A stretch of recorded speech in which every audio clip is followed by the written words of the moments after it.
It is my pleasure to welcome tonight's distinguished guests and to thank you for being part of our program this evening. Please join me now in welcoming Modrek Maracera and Sandy Leader.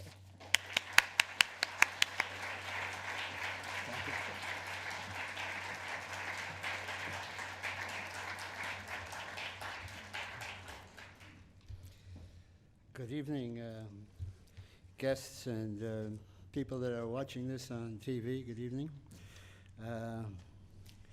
This evening is a very remarkable occasion. For most of you, it'll probably be the first time you've met a Lemba Jew and been introduced to the Lemba community. Before I introduce Modrek Maracera, I think I need to introduce Lemba Jews. Many, in fact, based on my last conversations, most of you have heard about that there is a African tribe with the Cohen gene. And it's true. The men of the Lemba tribe in South Africa, Zimbabwe, and Mozambique do in fact have the Cohen modal haplotype in the same proportion as Jews around the world. For those of you not familiar with the Cohen modal haplotype, geneticists have found a certain marker on the Y chromosome called the haplotype that is found in approximately 50% of the self-identified Kohanim, both Ashkenazi and Mizrahim, about 15% in the Levim, and 2 to 6% in the rest of the Jews. In non-Jewish populations, the haplotype is non-existent or less than 1%. Among the 12 Lemba clans, the Buba clan has more than 53%, with the rest of the Lemba having somewhere between 2 and 9%. While this genetic link is very important, it is only part of the story. And to me, the more important part is the fact that this is a group of practicing Jews. In spite of being isolated in tribal Africa, in spite of being missionized by innumerable Christian churches, schools, and sects, and then by Muslims and now by Jews for Jesus, the Lemba keep practicing Judaism. Their traditional story is that they lost their book. So all their practices and history, by necessity, are passed down orally. Modrek will talk about his own Lemba education, but the point here is that for at least 1,000 years, and possibly much longer, they have held to Jewish halacha and did it orally. So why haven't we Jews heard about the Lemba? Because the Lemba have been hiding out, keeping their traditions, but doing so secretly. Stuck in Africa, they lost contact with us. Even today, the Lemba are carefully guarding their secrets, some of which could enlighten the rest of Judaism. We're at a very, very critical point in Lemba history. Some Lemba just want to stay Lemba. Others, such as Modrek and Dr. Rapson Wariga and the Mapa Kameri community, want to come out of the closet, so to speak, recognize their connection with world Jewry, and be recognized. They know themselves as Jews, and they don't want to be missionized nor told what to do even by other Jews. On the other hand, we need to put out our hand to them and help them. As you will find out very shortly, Modrek Maracera of the Tokavari clan is a highly intelligent and knowledgeable speaker. Just before the Seder in Mapa Kameri last year, Modrek translated much of the Haggadah from English into Shona. Later, he translated the Siddur into Shona. The introduction of Modrek and his family has already been done. So, one more final point here. We need to congratulate Modrek because this morning he underwent a bet din and is now formally a converted Jew. Not that he needed to be converted, but just to make it kosher by all standards, we went through a bet din this morning. He did.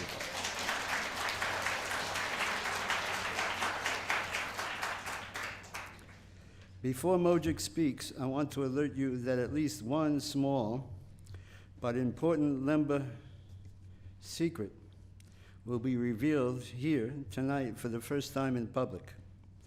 It is not in any book or any article you may read. So pay attention, and we can discuss it after Modric speaks. See if you get it. Modric Mercer.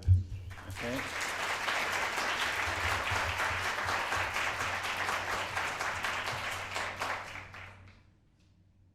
Thank you very much, ladies and gentlemen.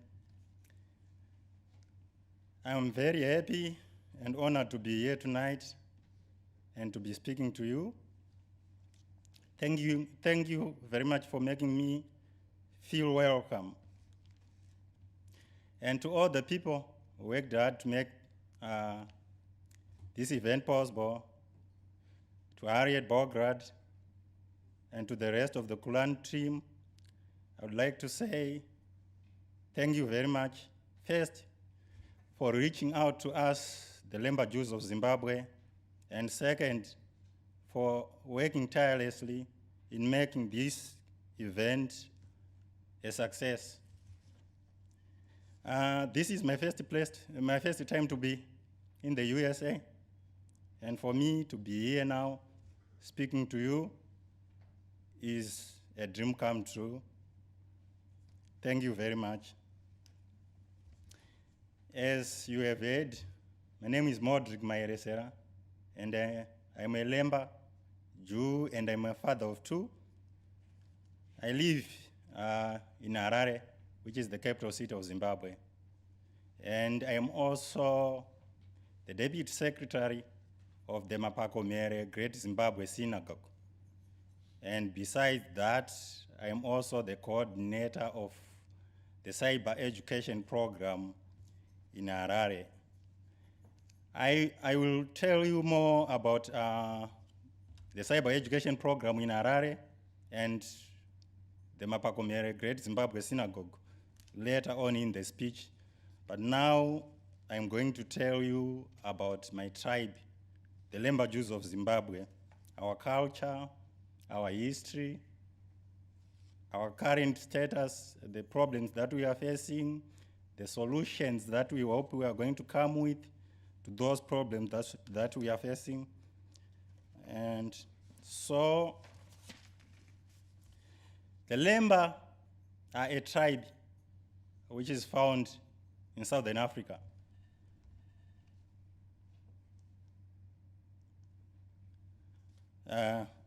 If you look down that map to the blue on the map, that is Zimbabwe. That's where I come from. And the Lemba Jews are found mostly in Southern Africa, but most of them are in Zimbabwe.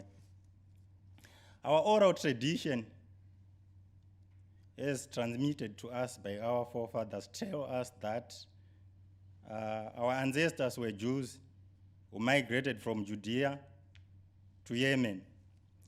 And this happened approximately 2,000 years ago, soon after the destruction of the Second Temple.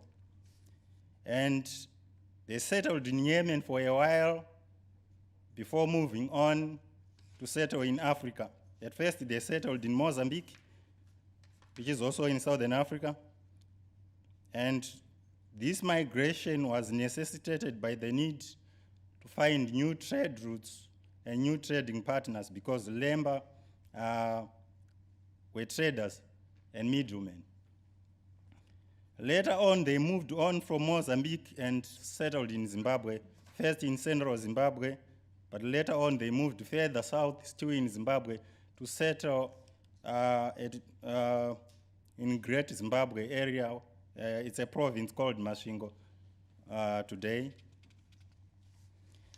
It is said that our forefathers were skilled miners and metal workers. When we settled at Great Zimbabwe, we became more and more involved in the mining of minerals like copper, gold, and precious stones like emeralds.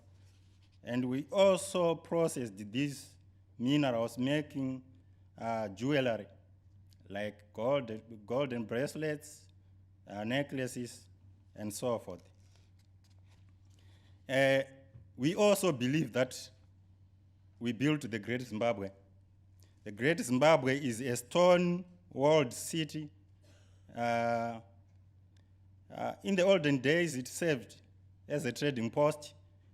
From there, trade between Africans and at first Arabs, then later on the Dutch, the Portuguese, and the Swahili was coordinated from Great Zimbabwe.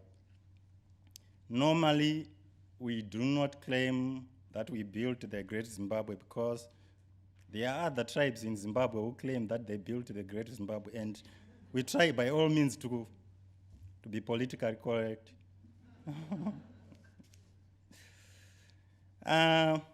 We hold our sacred memories in form of poetry.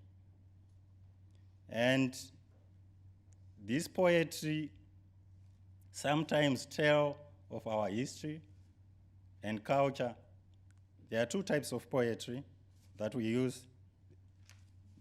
They are what we call tribal poetry, which is general poetry of the Lemba as a tribe. And there are some poetry which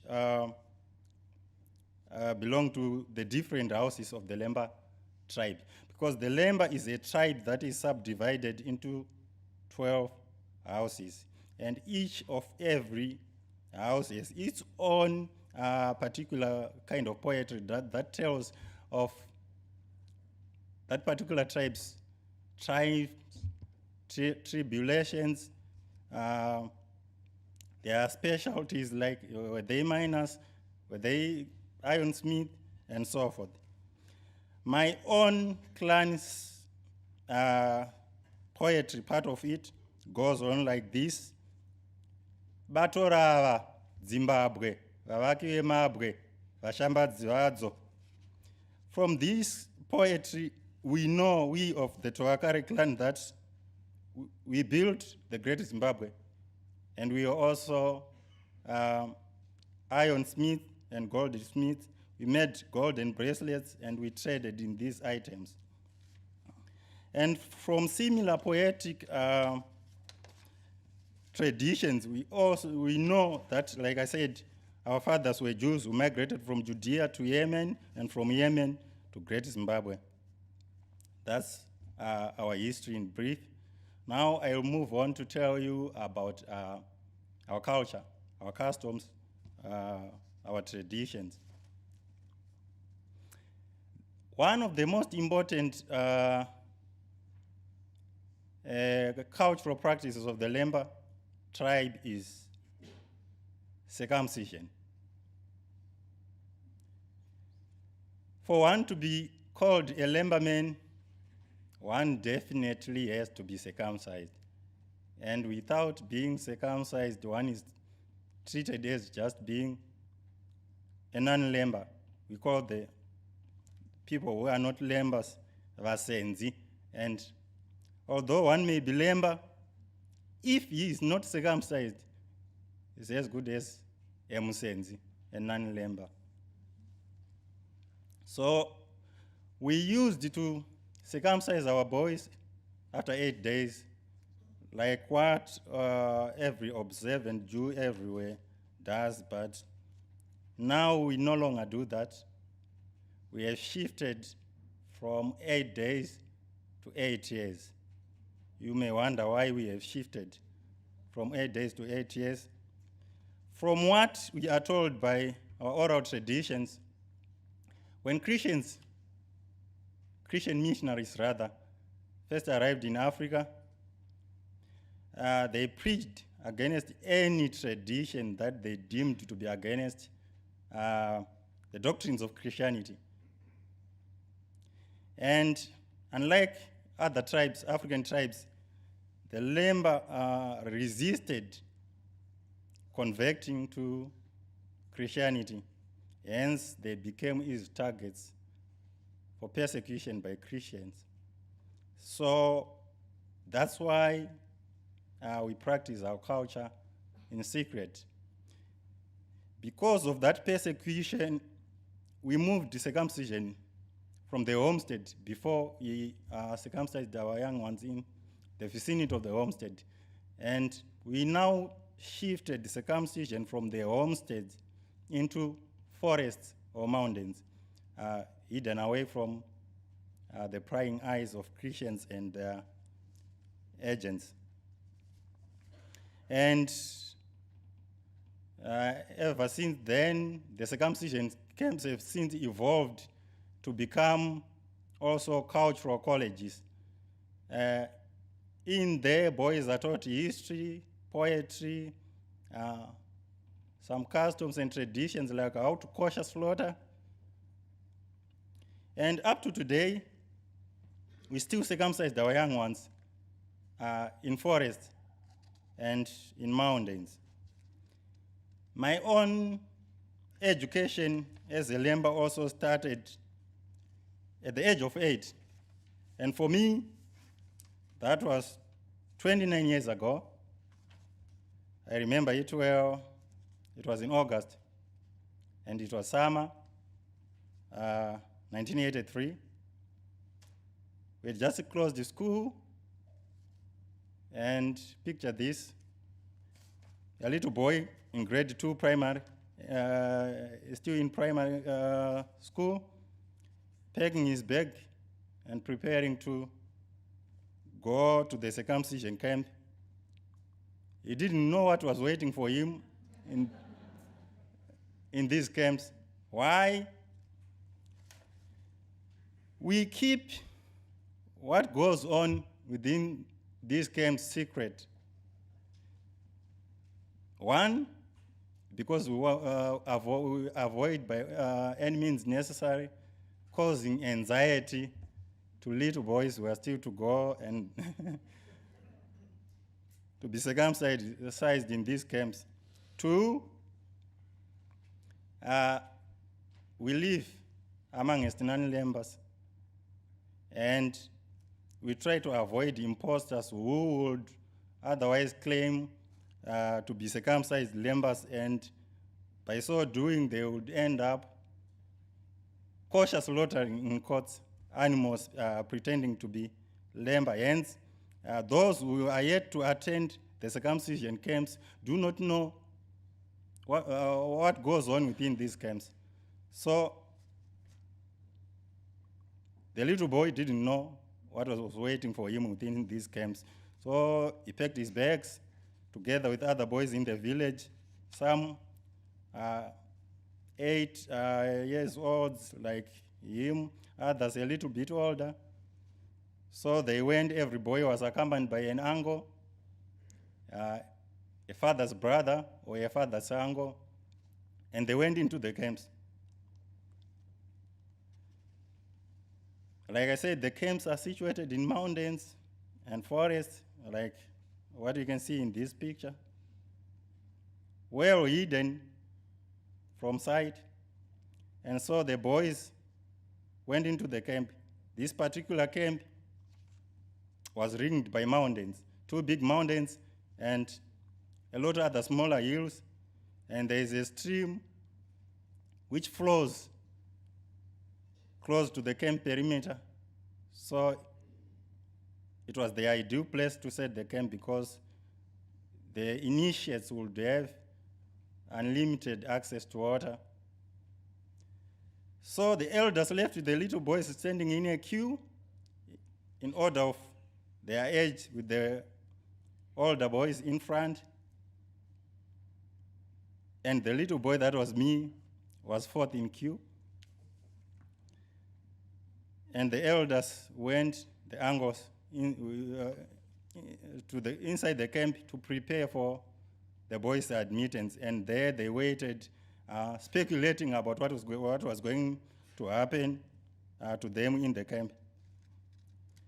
In the group, like I said, there were 4 other boys who were older than 8 years. The oldest was 15 years, and the other 3 were all 13 years old. It so happens that now there are some Lemba who do not live in the villages. Some even live outside the country. So there are others who delay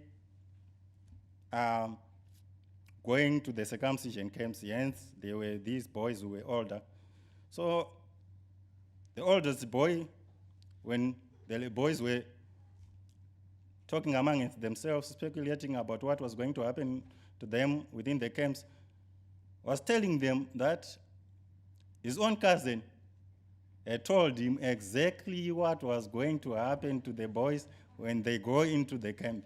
And he went on to give a graphic description of what was going to happen in these camps. And the little boys were somewhat afraid, but they all brushed it away as an attempt to scare them. But nevertheless, there were anxious faces in the group.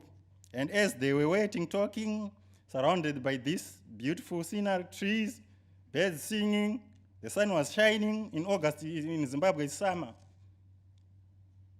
So it was a beautiful day. So there they were.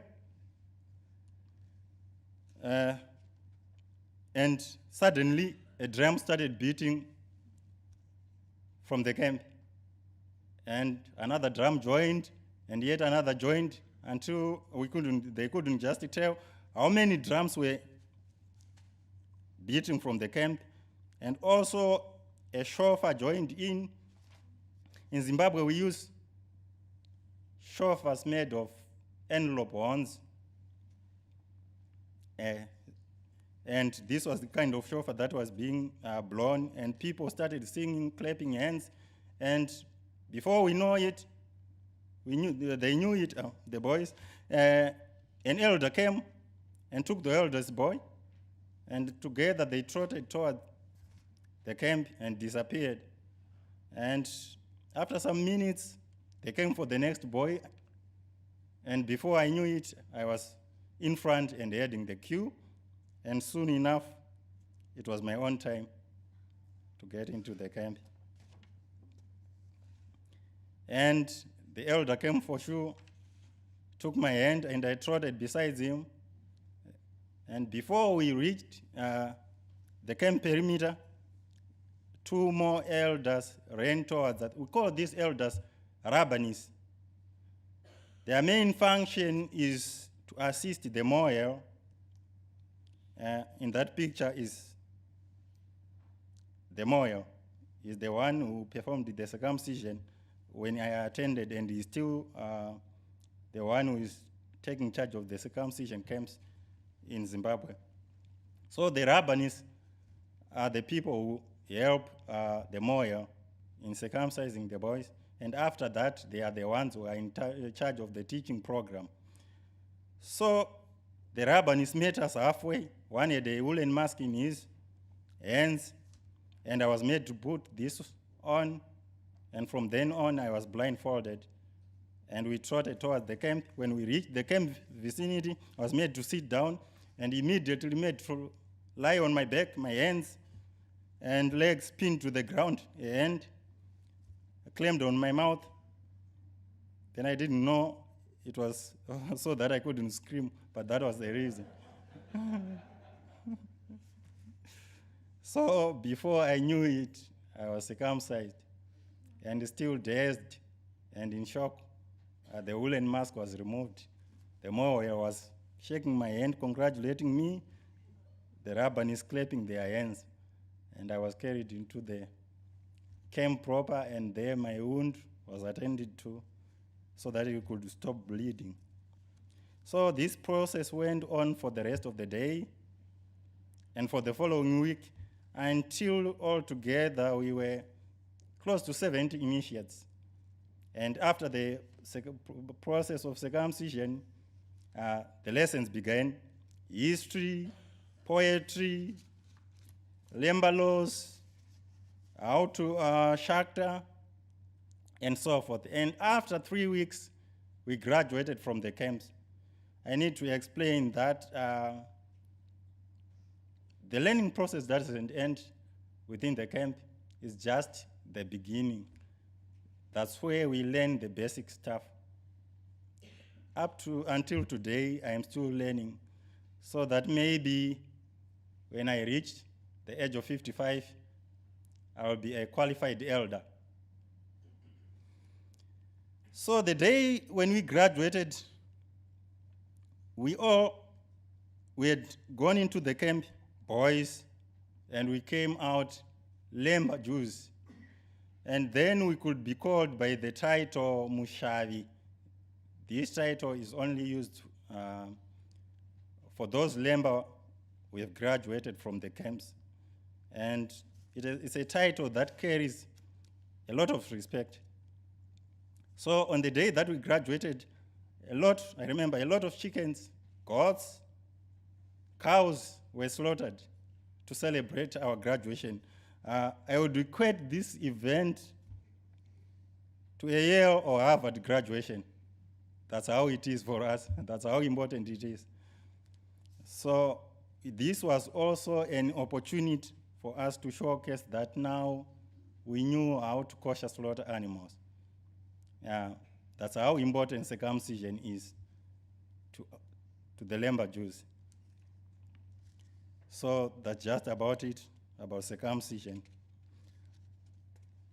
And before I move on, maybe I need to tell you that now after graduating, I could slaughter animals for our neighbors, for my family, etc. I will move on to the next Lemba custom that we still observe. One of the most important Lemba customs, besides circumcision, is marriage. Over the years, the marriage institution has been used as a uniting factor amongst the Lemba Jews. For us, the motto is, Lemba should marry Lemba. It is said that when our forefathers first arrived in Africa, in Zimbabwe in particular, initially they started off marrying non-Lembas. Especially they married into royal families because they were a new people, or we had a totally different culture, so they needed protection. And also, Lemba traditionally keep large herds of cattle, and they are renowned farmers. In the picture, you can see those are cultivated fields in a Lemba village. So we needed land and we needed protection. That's why we initially started off marrying into African royal families. But later on, the elders noticed that this was causing problems. The main problem was assimilation and the dilution of our culture. So they set and they totally banned intermarriages. And from then on, Lembas started marrying amongst themselves. Like I said, we have 12 Lemba clans, and one can marry from any one of the 11 clans but his own. So we started marrying amongst ourselves. And up to today, although the ban was lifted, we are still used to marrying amongst ourselves. As an example, I will give you an example using my own family. My father had 2 brothers. Unfortunately, they are all late. My 2 uncles, and my own mother had 2 sisters. My 2 uncles, there was Uncle Acid and Uncle Shlomo. They both married my mother's sisters. So I grew up with my mother's sisters, and we do not use the word cousin amongst ourselves. We are rather like brothers, and I do not call my aunts. That word we do not use. They are my mothers, and my uncles were practically my fathers also. So that's how we used the marriage institution to strengthen the bonds amongst ourselves. And that story is not just unique to my own family alone. It's a common story amongst the Lembas. If I were to meet a Lemba here in New York, chances are I'll be related to that Lemba. So we are a united tribe. And the next practice that I'm going to talk about is dietary laws, Lemba dietary laws or kashrut. There is not much that I'm not going to say about this, save that our dietary laws are similar to those described in the Bible in Leviticus. We only eat the meat that has been slaughtered by a circumcised Lemba. And the food that we eat must be prepared in clean pots or clean utensils. What are clean pots or clean utensils? For the pots to be called clean, they should never have been used to prepare any food that is not kosher. Once they are used to prepare food that is not kosher, they are totally unclean, and there is no way these can be made clean ever again. So if that happens, that unclean food is prepared in pots, then they need to be thrown away. We are very particular about what we eat, to the extent that even those Lemba who converted to either Islam or Christianity also keep Lemba dietary laws. That's how important our dietary laws are to us. The next important thing that I would like to talk about is holidays.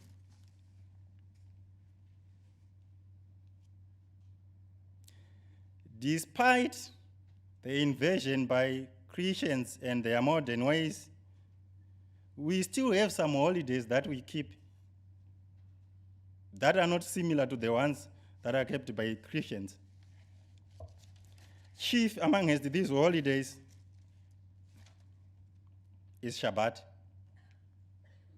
We, the Lemba, still observe Shabbat, and Shabbat for us starts with the setting of the sun on Friday and ends with the setting of the sun on Saturday. On this day, we do not work. Like I said, Lemba are farmers. We rear livestock, we plow fields, and on Shabbat, we totally stop working in our fields and tilling the land.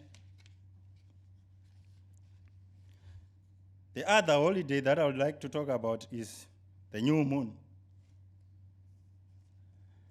The new moon is marked by blowing the shofar that I talked about. It's an envelope one, it's kind of twisted. And when the new moon first appears, that day is marked by blowing the shofar 3 blasts. In the olden days, our elders used to a clay pot filled with water, placed in the shade of a tree, and this was used to locate the position of the moon, because then when the moon is too new, it will be close to the sun, so they avoided staring directly at the sun, and instead they looked at the sun's reflection in the clay pot filled with water. That's how they located the new moon. And if one person noticed that the new moon had indeed appeared, he was required to call a second person who was to bear witness that indeed the new moon had appeared. And after that person, they were required to call yet another person to make them 3. And after that, they would then go to inform the council of elders or the chief, depending on the social setup. And after that, and the shofar would then be blown to officially mark the new moon Shabbat. And this day was treated exactly as a Shabbat. Now we just use the calendar to mark the new moon holidays.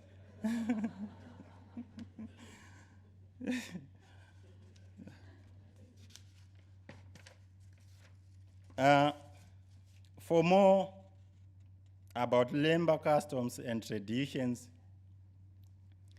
I refer you to a book written by a Lemba University professor, Dr. Rabson Uriga, and the title of the book is Of Sacred Times, Rituals, and Customs, Oral Traditions of the Lemba Jews of Zimbabwe.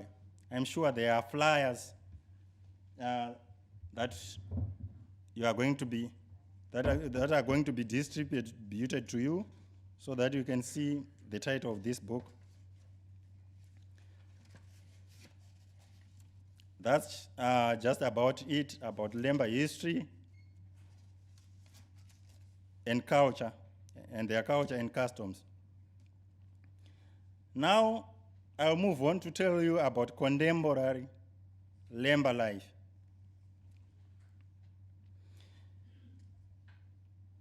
Contemporary Lemba life presents to us a lot of challenges as far as keeping our customs and traditions is concerned. Basically, we have 3 problem areas. The first problem area is the career sector or the professional sector. Chief among these problem areas is in the army or the military or the uniformed sectors, the army, the police, and the prison guard sector. Why? The main problem that we face with this sector is in keeping our dietary laws. In the army, soldiers are just given food rations, and kosher or not, you either eat or you go hungry. And because of the paucity of jobs in Zimbabwe right now, we have around 80% unemployment. So we end up having no choice at all but to take whatever comes our way. Long ago, elders used to discourage Lembas from taking these kinds of professions because they compromised our keeping and practicing our culture. But we do not have any choice at all currently. This is one problem that we are facing. The second problem area is in the education sector. In Zimbabwe, the best schools are missionary schools. Most of them are boarding schools. And these are the schools that offer the best education in the country. If one has to stand a chance to enter into the best tertiary institutions in Zimbabwe, one has to go to a missionary school. However, these Christian schools teach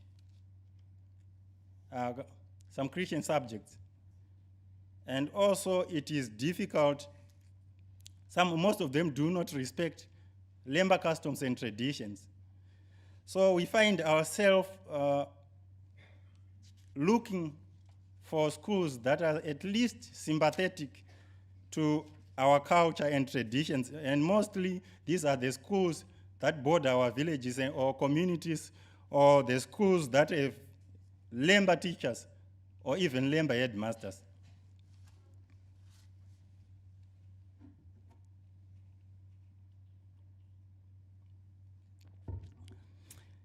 I used to kosher slaughter animals at the boarding school that I attended to. It was a Roman Catholic school. And initially, my uncle was the headmaster there, so we had no problem. They respected our culture, and I was allowed to kosher slaughter animals so that all the other Lemba students at the school could eat meat. But it so happened that one day, my uncle was transferred from the school, and a new headmaster came. We had totally no respect for Lemba customs and traditions. So one day I was in class, and the boarding master, who is in charge with preparing food for the students, came to fetch me so that he was used to the old system so that I could kosher slaughter a cow. So I went, and the new headmaster came along, and he saw us tying a cow to the tree, and he asked why we were tying this cow to the tree, and there I was waiting with my knife and my keeper in my head. The boarding master tried to explain how we slaughtered animals at the school, but the headmaster instead brushed him aside, went to his house, fetched a gun. Instead of letting me kosher slaughter the animal, he simply shot the cow on the head. You can imagine how devastated I was. In the end, we couldn't eat the meat. All the Lemba students at the school went home so that we could get food to eat, because we couldn't eat the food at the school. So our parents accompanied us back to the school. They had a meeting with the headmaster, and as it turned out, the headmaster had gone to the same school with one of my uncles, and fortunately, the problem was resolved, and I resumed my duty to kosher slaughter animals at the school so that the students can eat. So these are the kind of problems that we face in Zimbabwe in as far as practicing our culture and religion is concerned. There is also a third problem area. And this third problem area is city life or modernity in general. In the city, the Lemba live long distance from each other. And unlike you Jews in the USA, we have synagogues and cultural centers like this, where you can congregate, share ideas, interact socially. Maybe some will meet, some will court, and marriages can be arranged from this kind of interaction with each other. We, the Lemba of Zimbabwe, in the cities, we do not have synagogues, and we live scattered away from each other. And this kind of scenario is promoting assimilation. Come Sunday, Christians go to church to worship And come Friday, Muslims go to their own churches to worship in their own different ways. And the Lemba just sit at home, separated from each other, separated from the villages that nurtured them. And in the end,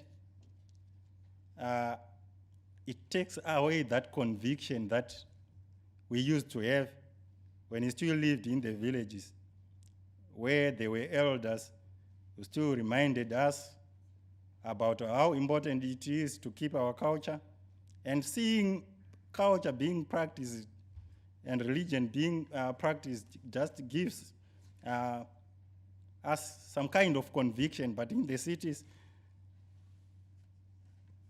this kind of conviction ends up being eroded. So we become easy targets for Christians and Muslims who then target us for conversion. So these are the problems that we are facing. And this problem is worsened by the fact that even in our own villages, although in the villages the Lemba still live amongst themselves, by and large still practicing their culture, the religious aspect that we used to have in the olden days has since ended. Why do I say that? Even in the villages, we do not have synagogues. So it's the same as in the cities also. When Christians in the village go to church, and Christians and Muslims in the village go to the mosque, the Lemba just sit at home. Shabbat is just a day that we do not work now, but the religious significance of these acts have since been lost. So it is because of these problems that in 1994, December 29, it was summer, the Lemba, under the auspices of the Lemba Cultural Association, LCA, set to discuss these problems and try to come out with a solution. I attended the meeting. Then I was still a college student. I remember the day very well. The Lembas had come from across the whole country. Mainly Lembas are found in 6 districts in Zimbabwe. And they had come from these 6 districts to attend the meeting. They sat all day at Mapakomere School. At Mapakomere is where we are trying to build the synagogue. And they discussed these problems. And finally, they decided that unless this religious vacuum that we had foolishly created was filled, then the Lemba were going to disappear as a people. Hence, the elders decided that the only solution that was going to save us from assimilation was the return to mainstream Judaism. I remember that soon after this decision was made, it was not an easy decision to reach, because amongst us were Lembas who had converted to Islam, and there were others who had converted to Christianity, and naturally they resisted returning to mainstream Judaism. But naturally, in the end, it is the decision of the majority that was implemented.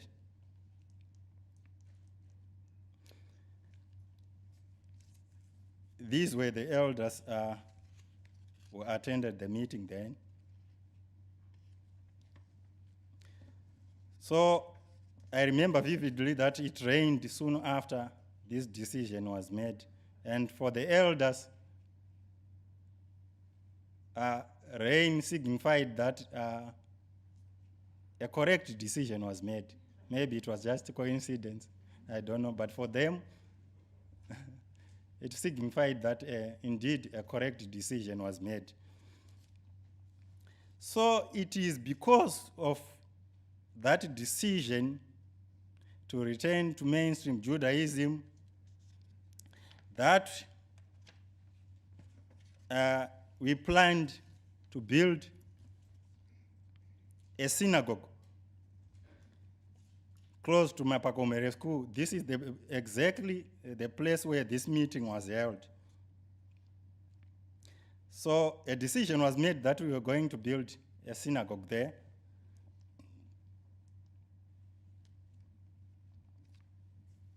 And plans are underway, as I said, to build that synagogue. And these are the bricks that are waiting for the building of the synagogue. As I am speaking, foundations have been dug and work is underway. And we hope that if we get financial support, maybe the synagogue will be finished as soon as possible. And still at the school, a congregation was started. That congregation is still functioning as I'm speaking. Dr. Rabson Uriga, in his capacity, that's Dr. Rabson Uriga, as the Secretary General of the Lemba Cultural Association and as the Secretary of the Synagogue Committee, is leading these Shabbat services every Saturday. And still at Mapakomere, last year, the Lemba took another giant step in their journey towards mainstream Judaism. For the first time in I don't know how many years, the Lemba celebrated their first ever Pesach dinner as a community. It was an event of monumental significance, and it marked the beginning of the synchronization of our lives with the lives of the other observant Jews in the whole world. On that note, I really need to thank our friend Sandy. He worked tirelessly to make sure that event was a success. We also need to make Kulanu work hard so that the Seder was a success. And for that reason, in particular, and many other reasons, Sandy has acquired a hero status amongst us. Thank you, Sandy.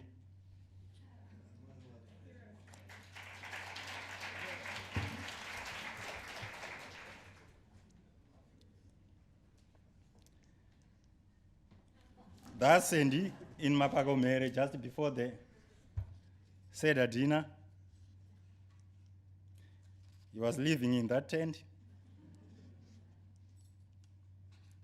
That's an elder just before having breakfast, there just before the Seder dinner.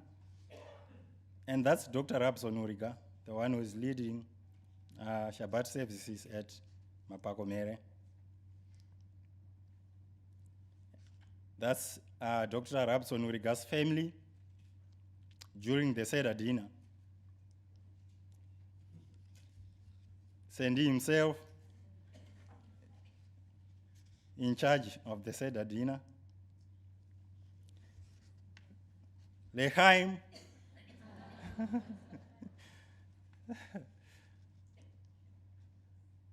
I don't need to say, I can't find words to express how important this event is, was rather. And also the fact that it took place at a place that we are going to build the synagogue is of great significance. I think I need to tell you how important this synagogue is going to be. Mapakomere is just less than 30 kilometers away from Great Zimbabwe. And for us, Great Zimbabwe is a very important place. Like I told you, we believe we built the place. So that the first synagogue ever for us in I don't know how many years is going to be just a stone throw away from Great Zimbabwe, is very important for us. And the synagogue itself will be a rallying point. It's the first step in our journey towards back to mainstream Judaism. We hope that it will be the first of the many synagogues that we are going to build across the whole country. That's how important this synagogue really is to us. Reading from the Haggadah that Sendu was talking about, we translated the Haggadah into Shona. So it had Hebrew, transliteration, English, and Shona. So I'll move on to talk about the programs in Harare. That's Harare. I think this picture is somehow a little bit distorted. Harare is not as beautiful as that. I think it's because it's an aerial photograph.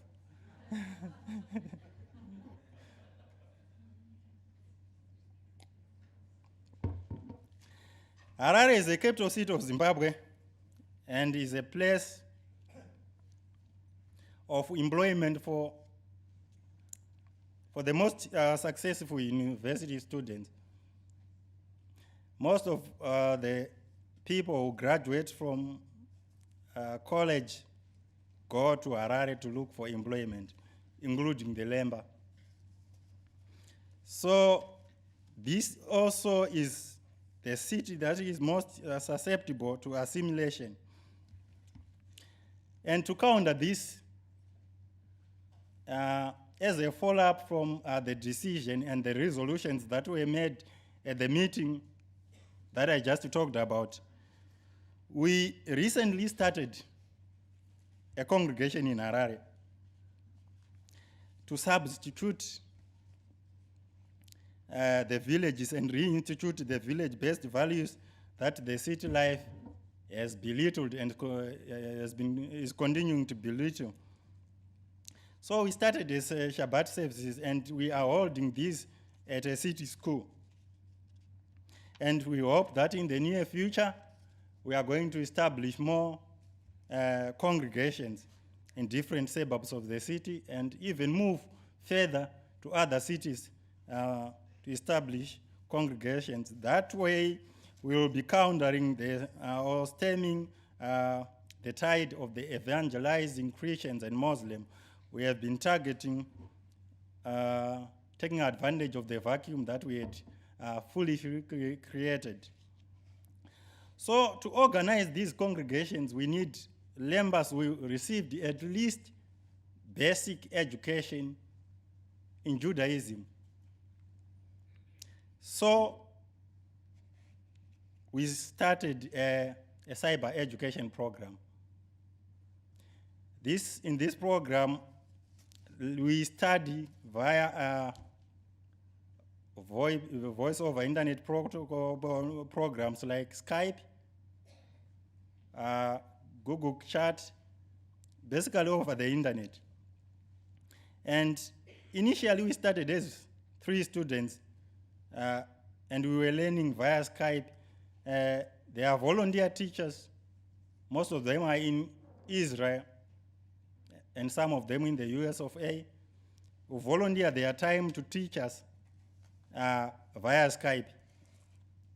And we have since started recording these lessons that we are taking so that we can print them, translate them into Shona. Shona is the language that is mostly used in Zimbabwe. After translating these lessons into Shona, we then go to our respective villages to teach our fellow members there about basic Judaism. So that's how this program works. Our first ever teacher was Rabbi Micha Lindenberg. He's in Israel. And since then, a lot of students have since joined, and a lot more volunteer teachers have joined. To date, we are 8 students who are primary recipients of this education, Skype lessons. And we double also as teachers. We then go on to teach Lembas in the city and in the villages. And also, we have since started a Facebook page, which is called Lembas for Judaism. We did this so that we can post the lessons that we are typing, because initially the lessons are in audio. We then translate them into text and then post them on this page that we have started, so that our members can access these lessons at their earliest convenience. We are still hungry to learn, and it is our goal that we will have a lot of Lemba students in the different yeshivos across the whole world, so that these can later be rabbis or spiritual leaders in the many synagogues that we hope to be opening. That's Tapiwa is one of the founder members of the cyber education program. Women of the Harare congregation,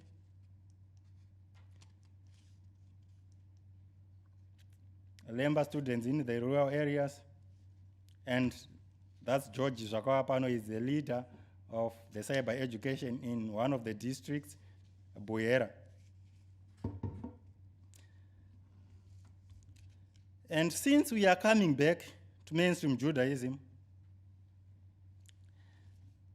we know that it will be impossible for us to make the journey alone. We will need all the help that we can get from our Jewish friends across the whole world. And we are sure that with this help, we will surely get to where we want to go. I thank you for giving me this opportunity to speak to you, and hopefully in the near future, I'll be thanking you once more for visiting us in Zimbabwe, so that you can see for yourselves the problems that we are facing and help us come with solutions to these problems. Thank you very much for giving me this opportunity to speak to you.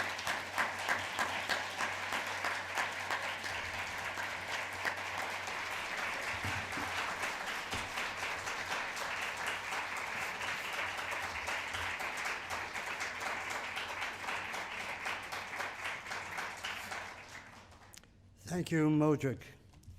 I have a few questions, some of which came from our compatriots outside the hall and some inside the hall.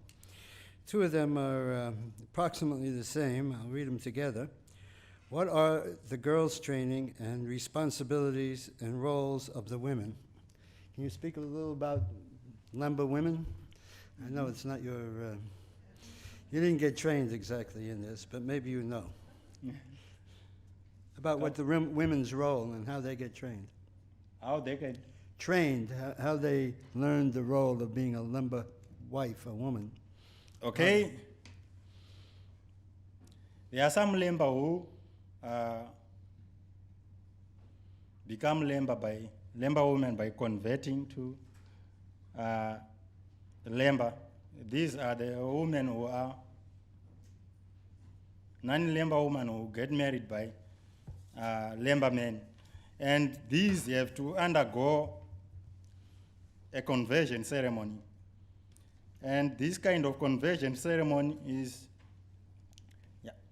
you can see in the picture, there are some round huts rather. And this conversion ceremony involves opening a wall beside, on the side of the hut, instead of the normal door. And a woman who has been married by a Lemba then goes through a hole that has been opened on the side of the hut. That way they become Lemba. I'm not sure that is going to satisfy all the women. Let me make a side comment here. It's been discussed that to be a Lemba man, you have to be circumcised, and then you're an official Lemba person, can be called Mushavi. Halachically, this may give Jews, modern Jews, a problem that they're patrilineal in that sense,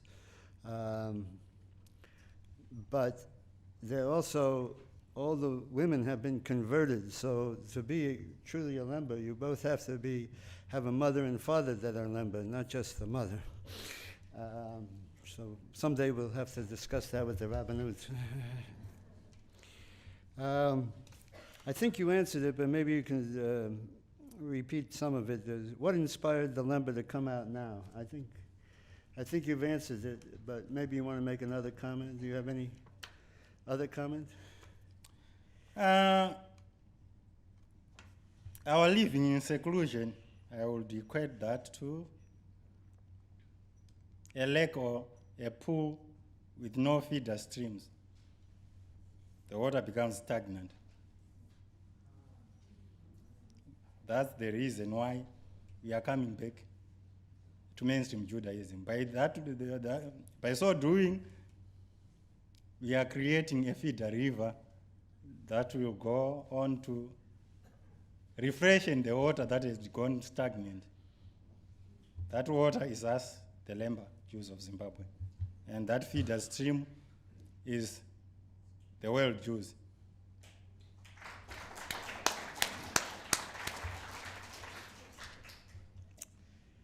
Why is circumcision practiced starting at 8 years? I think you mentioned it, but let me also add a comment. As it explained to me that young children before the age of puberty in Africa, especially since it's so hot, generally walk around naked. And it's hard to hide a circumcision. So that was one of the reasons they postponed it until a time when generally they were wearing clothes. If you're hiding out, you're hiding out. And they've been hiding. I don't know if it was very clear, but when they married royalty, you know, there was a lot of tribal warfare, and there weren't so many Lembas, so they needed protection and hiding in every which way they can. This is part of our problem today, is uncovering the Lemba traditions, some of which are still secret, very much, including we were having a discussion about whether we could have some music here, and at this point, the Lemba music and poetry is still secret and not ready for being recorded. Things to come. There's a question here about unique foods, Jewish foods. Do you have any favorite Jewish foods, and what are the foods of the Lemba? You can answer that, but I don't know if there's any particular Jewish Lemba food. Is there? Any particular Jewish Lemba food? Yeah, in other words, is it just what the Shona eat? Do you have any other than kashrut, do you have any particular food or prepared food that you would say is traditional? Maybe I would say locusts and crickets. Locusts and crickets. For those not in on the in-joke here, it's not a joke. The Lemba are probably the only Jews in the world that actually eat crickets and know the difference between the kosher and the unkosher crickets and locusts. And when I heard that, I was convinced that they just didn't get it from going to a Christian school and reading the Old Testament. There's nobody that can read from the Chumash and actually determine what a kosher or unkosher cricket locust could be. So they have it from a long, long, long tradition. They come from Yemen. Yemenis Jews understand the difference.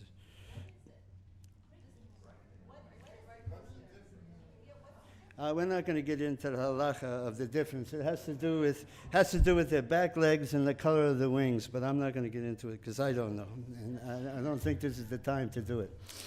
Just know that they know how to do it. And they also have a few other customs that are Jewish that they practice, and we don't practice them anymore without getting into it too much. Here's a question, I'll just throw it out. What are you most looking forward to during your American tour? Can you say what you're looking forward to most? I mean, this is, do you have an expectation of what you'd like to do on this tour?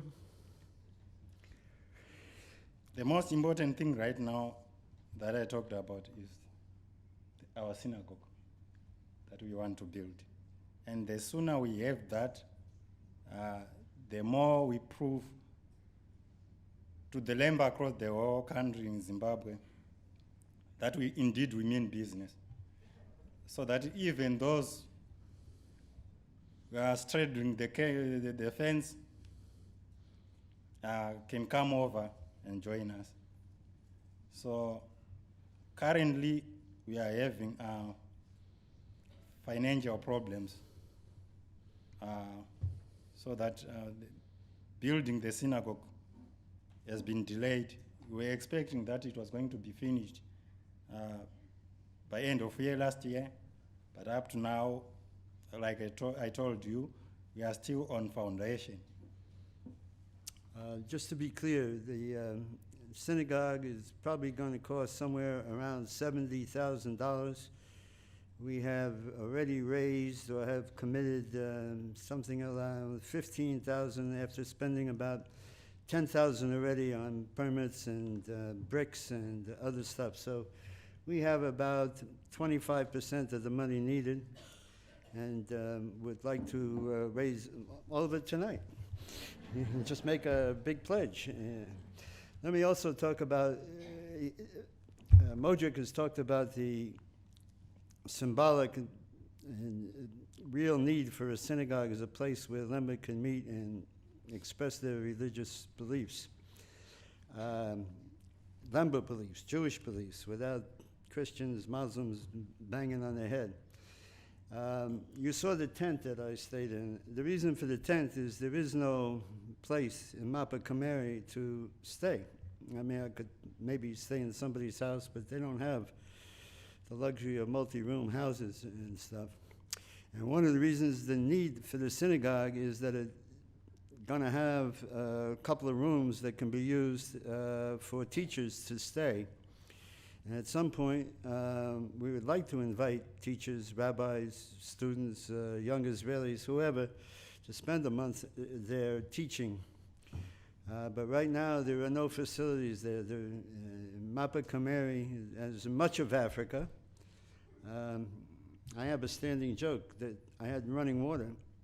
What it means is every day the women would run with the water on their head. It's really not a joke. Water is very heavy. I couldn't lift a jug of water and carry it on my head.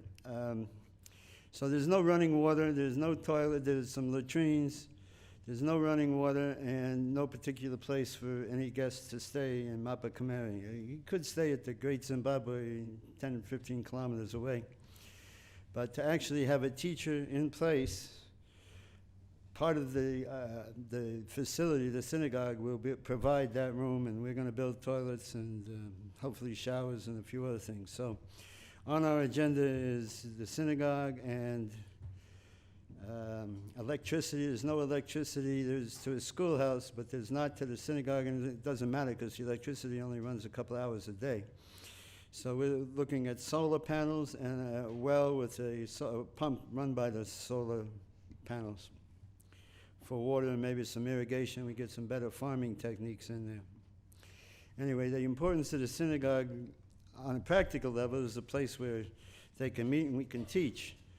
But on a symbolic level, it represents the commitment of the whole Lemba people to Judaism. It's an amazing step. It's a very important step. We're at a very critical juncture, as I said before. Now, before Harriet comes up and talks about Kalanu, which is a great organization and ought to be supported thoroughly, and we wouldn't be here without Kalanu, I'd like to ask, did anybody get in Modric's speech the little secret thing I talked about? Did you notice? Yeah, what is? I think it's what went on in the camp. No, that's not exactly, but something close. Close. It happened in the camp. It was about the camp when he let it out. But it's not just the camp. It's something in the camp. Again, who are the people that taught you all the songs? What do you call them? Rabbanis. Rabbanut. Now just think about this. These people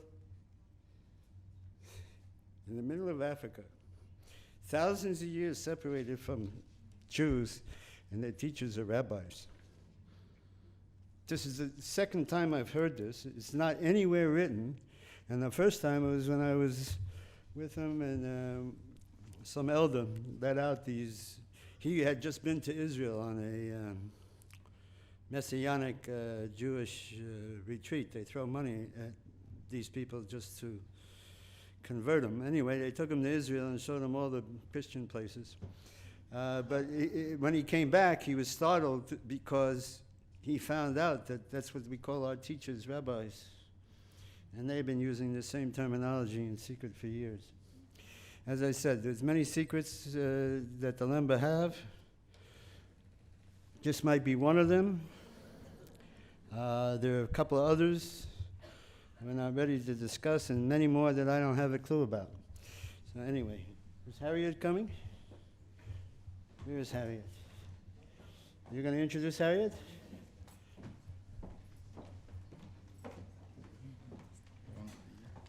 On behalf of the 92nd Street Y, I want to thank Modrek and Sandy for a most inspiring and thoughtful evening, for introducing us to so many things, including kosher crickets.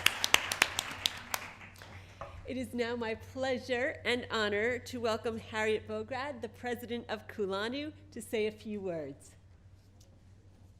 Hello. I was promised house lights so I could see you. I'm thrilled to have all of you here and the many venues around the United States and Canada that are with us as well. Kulanu is an organization of all volunteers except for Katie, who you'll meet in the next room, who works 4 days a week, but all the rest of us are volunteers, working to support isolated and emerging Jewish communities around the world. As spectacular as Modrek and his story are, and you can't get better than this, we have spectacular stories going on in Uganda, Ghana, India, China, El Salvador, and a number of other places, Cameroon, Nigeria. And we work by volunteers coordinating our efforts in each of these places, as well as many other volunteers doing all kinds of other things. I'd like to take a moment to ask, first of all, Jack Zeller, our founder, who is here with us from Israel, to stand. By the way, And now it was Jack also that came to to Zimbabwe with me. It wasn't just me, so Jack deserves a lot of credit. Never mind founding Kulanu. Jack, you can stay up, and now will the rest of the Kulanu board members who are here also stand?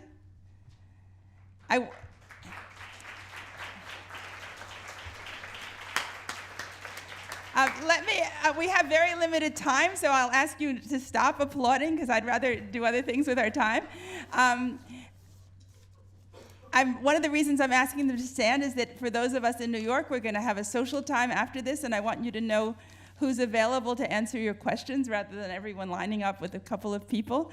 Any of the people I'm introducing are able to also talk with you. Other Kulanu volunteers who are in the room or supporters who have been involved with Kulanu, there are a whole lot of you in the room. Please stand.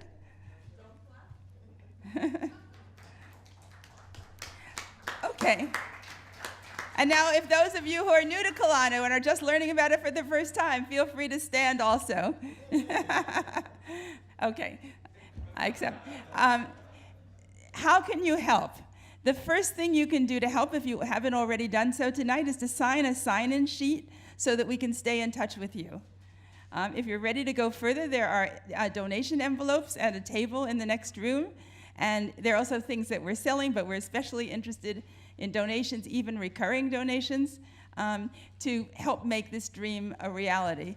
As we say at the end of services, Alenu, it's up to us to make this happen. It's up to us in this room and in these venues that are listening. We can do this. We're talking about $70,000 for a synagogue.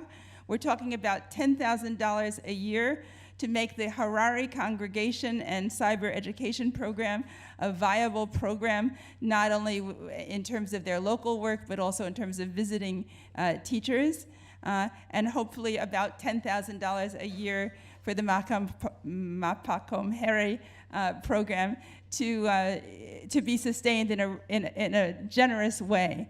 If you think about when we send our child to day school in America, the budget right now for one child is $40,000 a year or more, and we're talking about less than twice that to build a synagogue, and much less than that to sustain a congregation.